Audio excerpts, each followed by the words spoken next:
How are we all doing, ladies and gentlemen? Did you enjoy Robert's Q&A? Yes! Yay! Okay, so you all ready for Chris? Yes! Okay, please welcome on stage Chris Barry.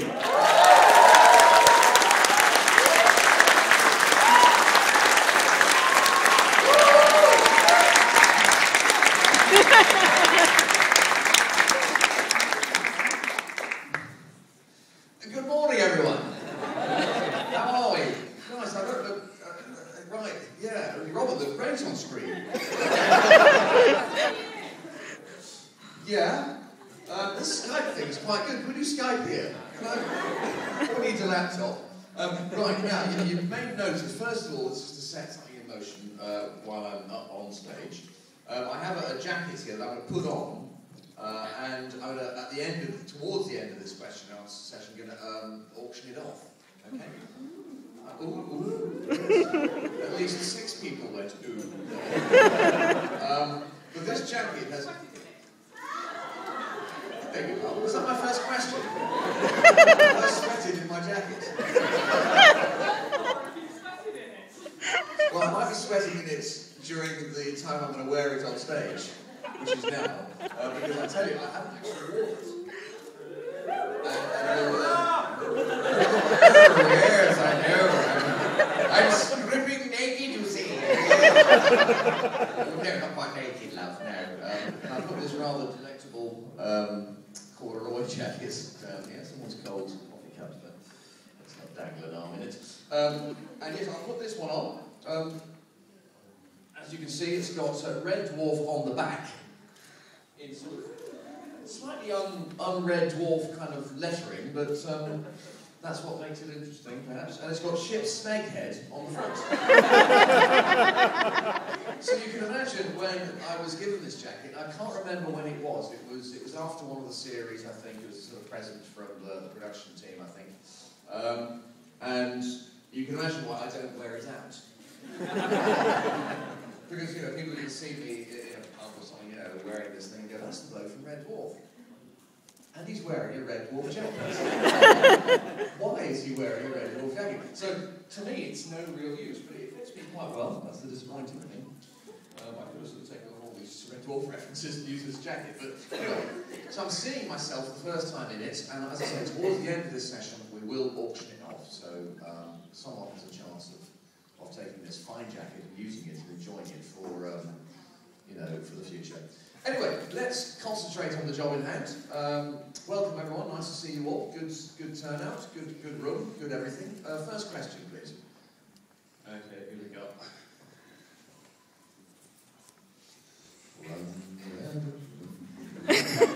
There we go. Hi, Chris. Hello there. In Back to Earth, there wasn't really, probably deliberately, there wasn't really an answer given as to which version of Rimmer you were actually playing.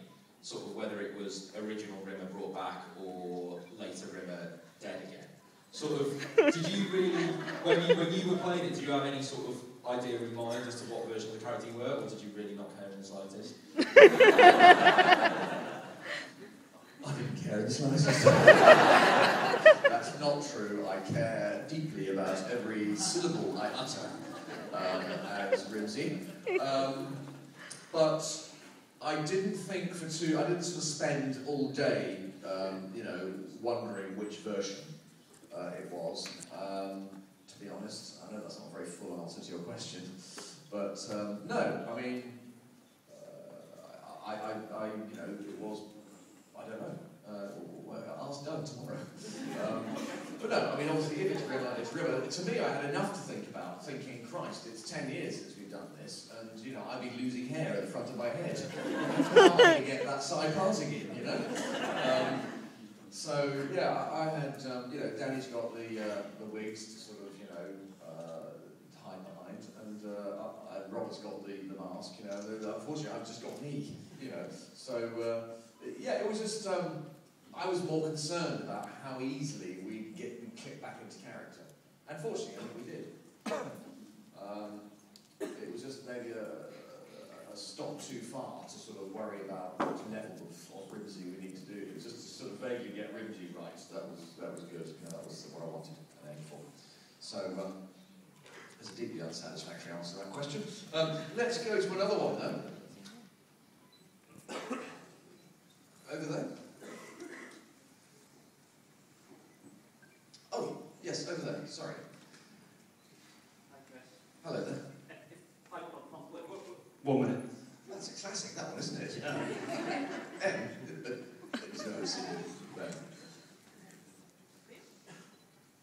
Okay, try it now. Hi, Chris. I'll shout, oh bloody hell. We've got you now. You did that, perfect.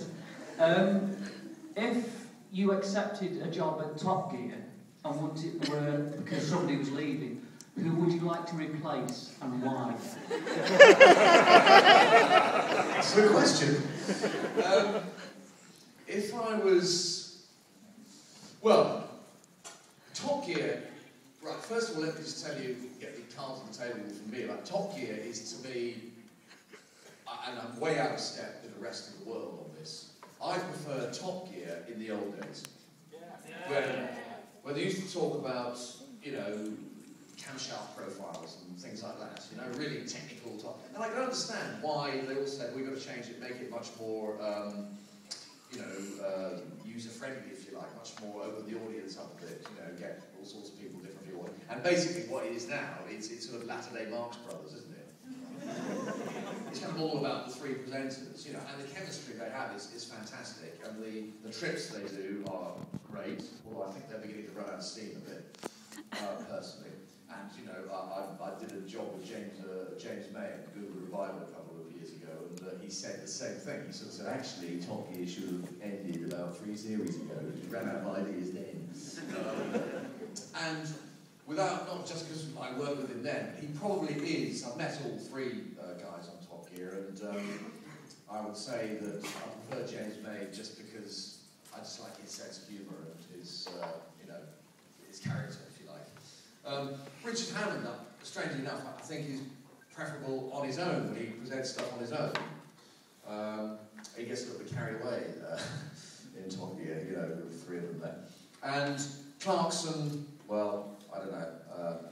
Again, I'm a huge fan of Clarkson. I think he, you know, very funny, very witty, very good, but, you know, I think Hammond would be the one. So to answer your question, I'd like Hammond to stay.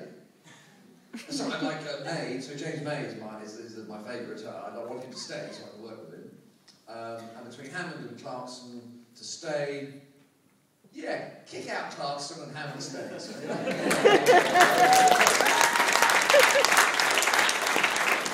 So yeah, that'll be interesting. Any more questions? Lady in the front, well, not quite in front, second row back, with a blue glittery Alice bag, is that right? There you go, my eyesight's still there. Hi Chris. How are you? Brilliant. Good. What was it like when...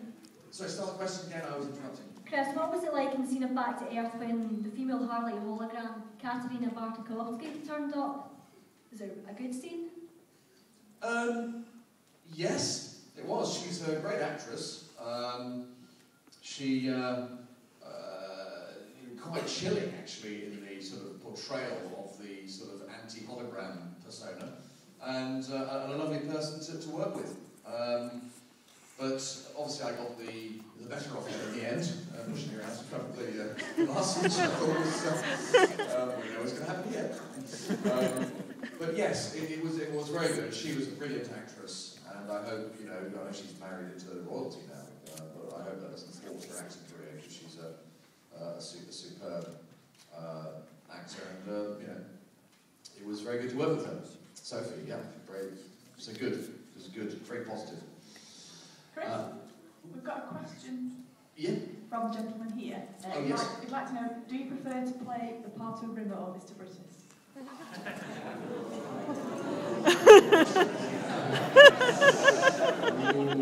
Rimsy or Brizzo? I don't really know. You know, you do these things, you do these characters because you're offered the